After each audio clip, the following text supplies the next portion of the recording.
لعدة قرون لم تكن الجزائر مجرد مركز للتجارة، بل كانت منبعا للعلم يحظى بالاحترام حتى أقاصي آسيا. ما لا يعرفه الكثيرون هو أن طلابا مسلمين من الصين جاءوا إلى مدارس تلمسان وقسنطين وغردايا لطلب العلم.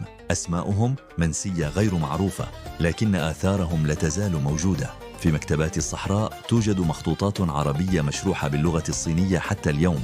منذ القرن الرابع عشر كان بعض المسلمين الصينيين من قومية الهوي يسافرون لأشهر عبر طريق الحرير ليصلوا إلى عواصم العالم الإسلامي العلمية. وفي ذلك الزمن كانت الجزائر تضيء، علماؤها الصوفيون، مفسرو القرآن والمتخصصون في الفقه كانوا يحظون باحترام من المغرب إلى فارس. كان الطلاب الصينيون يستمعون، يصلون، يكتبون، ثم يعودون لنقل هذا العلم إلى شيئان ويونان وبكين.